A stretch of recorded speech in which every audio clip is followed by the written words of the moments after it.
शांतपणे श्रीमंत बना. स्वामी सेवेत हे गुपित कोणालाही सांगू नका.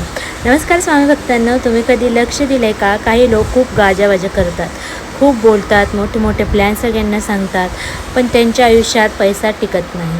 आणि काही लोक असतात ते शांत असतात, कमी बोलतात, पण हळूहळू इतकी प्रगती करतात की सगळे आश्चर्यचकित होतात. मग प्रश्न असा पडतो, श्रीमंत होण्यासाठी नक्की काय करावं लागतं? मोठमोठ्याने सांगत फिरावं की शांत राहून, नजरेआड राहून, देवावर विश्वास ठेवून प्रगती करावी? स्वामी सांगतात, जिथे जास्त आवाज असतो तिथे लक्ष्मी जास्त वेळ थांबत नाही.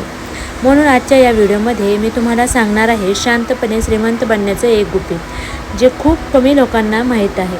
म्हणून व्हिडिओ शेवटपर्यंत नक्की बघा, कारण शेवटी मी तुम्हाला एक छोटासा पण खूप प्रभावी उपाय सांगणार आहे, जो तुम्ही रोज केलात तर हळूहळू पैशाचा प्रवाह तुमच्या घरात वाढू लागेल. पहिला आहे, आपल्या योजना सगळ्यांना सांगू नका.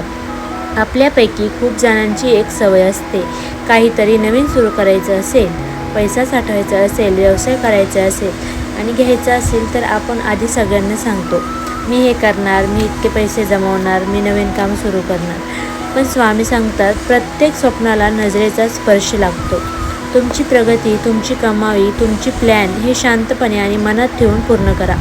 कारण जे काम अजून तयार झालेले नाही त्याबद्दल जास्त बोललं की ऊर्जा त्यातली कमी होत जाते.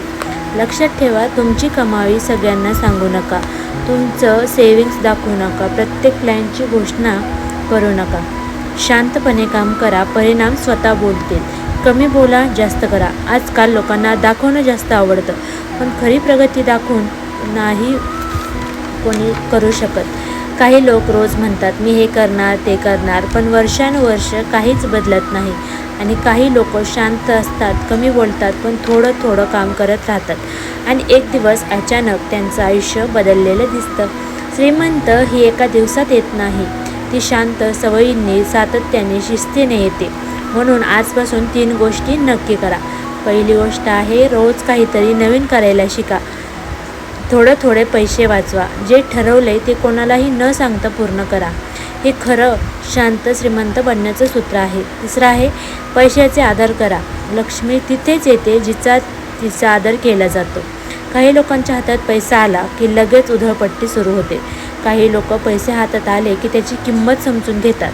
स्वामी सांगतात, पैसा वाईट नाही, पैशाचा अहंकार वाईट आहे.